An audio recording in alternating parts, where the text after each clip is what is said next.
आप बस ये सोचना कि जिस दिन बेटा आप जीवन में नहीं रहोगे उस दिन किसको फर्क पड़ेगा। बस अपने आप से ये सवाल पूछना। जिनके साथ आप रोज चाय पीने चले जाते हो, जिनके साथ ये आप इंस्टाग्राम पे उलझ जाते हो, जिनके साथ आप व्हाट्सएप पे सोशल मीडिया पे उलझ जाते हो, जिनके सपने आप दिन भर देखते हो, जिनको वन साइडेड मैसेज करते रहते हो, क्या इनको फर्क पड़ेगा? जिस दिन बेटा आप दुनिया में नहीं रहोगे ना, सिर्फ और सिर्फ आपके पेरेंट्स को फर्क पड़ेगा और किसी को कोई फर्क नहीं पड़ेगा। अगर आपको अपना जीवन किसी एक इंसान के लिए जीना है तो प्लीज़ अपने पेरेंट्स के लिए जिए।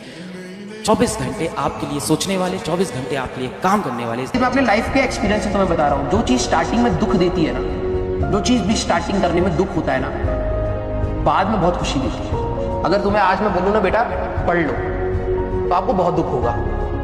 सीरियसली बता रहा हूँ, ये मेरा लाइफ का एक्सपीरियंस है। बाद में ना तुम्हें स्टार्टिंग में दुख होगा, बाद में तुम जब एक बार पढ़ लोगे ना, एक दिन अच्छे से जिस दिन भी तुमने 10वीं क्लास में तो तुमने पढ़ा था, जिस दिन तुम्हारी अच्छे से खत्म हुई है ना तैयारी, उस दिन की सेटिस्फेक्शन अलग लेवल की होती है। तुम बहुत शांति से सोते हो। आपको पता है, माता पिता ने देखी होती है गरीबी और एजुकेटेड ना होने का दुख भी झेला होता है, अपमान भी सहा होता है। शायद इसीलिए वो थोड़े से स्ट्रिक्ट होते हैं और अपने बच्चे को मन लगाकर पढ़ने के लिए कहते हैं और मेहनत करने के लिए कहते हैं, जिससे माता पिता बुरे ना होते हुए भी अपने ही बच्चों के लिए बुरे हो जाते हैं। क्यों? कि मतलब कोई निरुत्साहित करे, तेरे बस का नहीं है ये बनना। नहीं, ऐसे नहीं मानते। नहीं, आप सब कुछ बन सकते हो, आप सब कुछ कर सकते हो। जब हमें मनुष्य जीवन मिल गया तो हम कुछ भी कर सकते हैं, बहुत अच्छा कर सकते हैं, बहुत बुरा भी कर सकते हैं। तो हमें अच्छा सोचना चाहिए, किसी के निरुत्साहित करने से नहीं, किसी के निरुत्साह, अपने उत्साह को भगवान से जोड़ना चाहिए। तभी कह रहे भगवान से कनेक्शन रखो। भगवान से अगर हमारा संबंध है तो लोगों के निरुत्साहित करने से नहीं होता। पापा ने आज बोले पढ़ाकर साले तेरे पे इतने पैसे खर्च कर दिए, 3 दिन तक सोच ही रहे। अरे बोल दिया उन्होंने, वो तो ऑफिस चले गए बोल के। वो गाली भी बक देना कोई फर्क नहीं पड़ता भाई साहब, उसके पीछे उनका प्यार है। यस और नो यार, आपके कोई दूर का रिश्तेदार आपको डांटने नहीं आएगा, वो ही आएंगे, तू नहीं पड़ेगा। हो सकता है कभी वो भी परेशान, उन्होंने कुछ बोल दिया, तो बोला पापा चिंता मत करो, पूरी मेहनत करो। ये सच्चाई बोल रहा हूँ, थोड़ा एग्रेशन में बोल रहा हूँ, पर तुमसे बेहतर अगर तुम्हारा कोई अच्छा चाहता है तो तुम्हारे मम्मी पापा हैं। ये साल भी खत्म हो गया यार, जरा रुको और सोचो कि 2025 जब स्टार्ट हुआ था और जो तुमने खुद से वादा किया था, क्या तुमने वो पूरा किया? क्योंकि 2025 तो खत्म होने वाला है, लोग कहाँ से कहाँ पहुँच गए और तुमने शुरुआत तक नहीं की। क्या तुम हमेशा पीछे रहना चाहते हो? क्या तुम में इतनी भी हिम्मत नहीं कि तुम अपने सपनों के लिए खुद से लड़ पाओ और वक्त के साथ चल पाओ? अभी भी कुछ वक्त है, शुरुआत तो करो, वरना अगर ये साल निकल गया ना तो हिम्मत खत्म हो चुकी होगी और सिर्फ अफसोस बचेगा। क्या तुम्हें लगता है कि जो वादा तुमने 2025 के स्टार्टिंग में खुद से करा था, वो सेम वादा तुम 2026 के स्टार्टिंग में खुद को कर पाओगे, इस रिग्रेट के साथ कि तुमने 2025 में तो कुछ किया ही नहीं, शुरुआत तक नहीं की?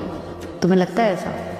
वक्त को गुजरने में वक्त नहीं लगता, वक्त तुम्हारा कभी इंतजार नहीं करेगा, तुम्हें खुद वक्त के साथ चलना पड़ेगा। अब तुम्हें डिसाइड करना है कि शुरुआत करना है या फिर रिग्रेट के साथ जीना है। सक्सेस के लिए टैलेंट ज्यादा जरूरी है कि हार्ड वर्क? 100%। टैलेंटेड लोग ना बहुत कम, ऐसा लगता है कि टैलेंट है और वो एक्चुअली एक्वायर्ड टैलेंट। आपको पता नहीं उसके पीछे कितना हार्ड वर्क है। जिस दिन आपको दिखते हो उस दिन लगता है यार वो टैलेंटेड है, पर आपने देखा नहीं है उसका हार्ड वर्क। किसी भी फील्ड में मेरा ये बहुत स्ट्रॉन्ग मानना है, टैलेंटेड लोग है ना मुश्किल से 0.01%। ये सोच के नहीं करना कि आपके पास एक बैकअप पड़ा है, क्योंकि मुझे ऐसा लगता है कि बैकअप हो तो वो आपकी वीकनेस भी बन सकती है। क्योंकि आप फिर वो जो एक्स्ट्रा 2-3% होते हैं ना देने के लिए, 100% आजकल सब दे रहे हैं। ऐसा नहीं है कि 100% आजकल कोई बड़ी बात है कि 100% देना है। 100% से ऊपर जो देगा, जहाँ पे आपकी उतनी मेहनत रिक्वायर्ड नहीं है पर आप दे रहे हो, तब जाके आप थोड़ा सा एक अलग हटते हो उस भीड़ से।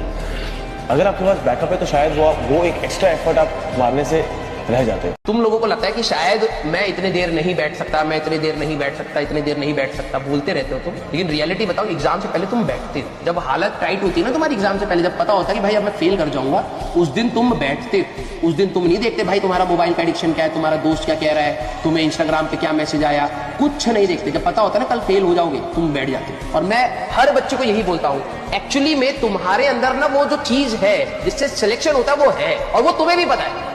अगर तुम जिद मार लोगे ना कि यार कि मेरे को इसी साल सिलेक्शन लेना है, मुझे 5 वर्ष की योजना नहीं बनानी है, अगर आपके माइंड में ये चीज क्लियर हो गई ना, believe me, nobody can distract.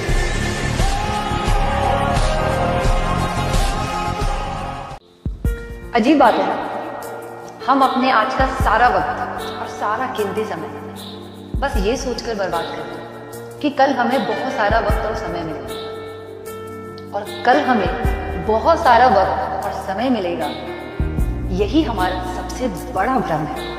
क्योंकि कल तो किसी का है ही नहीं, जो है बस आज है। तो आज जितनी मेहनत करोगे, कल तुम उतने ही सुखी इंसान होगे और सक्सेसफुल इंसान बहुत जल्दी रहोगे। किसी को दिखाने के लिए नहीं पढ़ना है, क्योंकि रिजल्ट बोलता है, और जब बोलेगा ना रिजल्ट, तो आवाज उसकी आपके घर में ही नहीं गूंजेगी, आपके मोहल्ले में, आपके गांव में गूंजेगी, आपके एरिया में गूंजेगी उसकी आवाज, आपके सिलेक्शन की। लोग आपका स्टेटस, आपका फोटो अपने व्हाट्सएप स्टेटस पे लगाएं। वो दिन लाने के लिए आज आपको बंद कमरे में बहुत मेहनत करनी पड़ेगी बच्चे। ये सोचो, जिस दिन आपका रिजल्ट आएगा, जिस दिन आपका नाम लिस्ट में आएगा, आपके गांव के लोग प्राउडली गांव के लोग आपका स्टेटस अपने फोन पर लगाएं और उस पर लिखें कि भाई को बहुत बहुत बधाई। वो लोग जो आपसे ये उम्मीद करते थे कि यार ये खामा पढ़ रहा है, क्यों इतनी मेहनत कर रहा है, सिलेक्शन नहीं होगा, आप मेरा भरोसा करो, सबसे पहला स्टेटस उन्हीं लोगों का होगा। कुछ दिन के लिए मेहनत करो। जो व्यक्ति जिस लेवल की मेहनत करता है, जो व्यक्ति जिस स्तर के लायक होता है, वो व्यक्ति एक न एक दिन वहां पहुंचता है।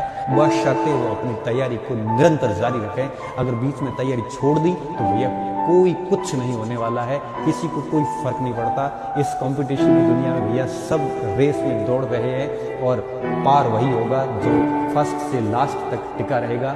बीच बीच में समस्याएं भी आएगी, बाधाएं भी आएगी, ऐसी विपरीत हालात भी आएंगे, असफल भी होंगे, लेकिन you have to be strong. इसके अलावा हमारे पास में कोई ऑप्शन नहीं है। किसी अधिकारी के स्कूल में गए, उनको बड़ा दम होता था कि मैं जब भी सवाल पूछता हूं तो मेरे सवाल का कोई जवाब नहीं दे पाता। लेकिन कभी कभी बड़े खतरनाक सवालों का जवाब बड़े साधारण लोगों ने जबरदस्त तरीके से दिया।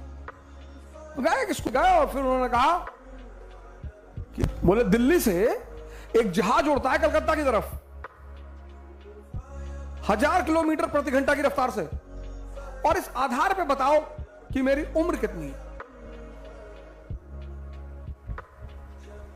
अब हवाई जहाज के गति से, स्पीड से आपकी उम्र का क्या लेना देना है सर? पर लोग सवाल पूछते हैं सर। जैसे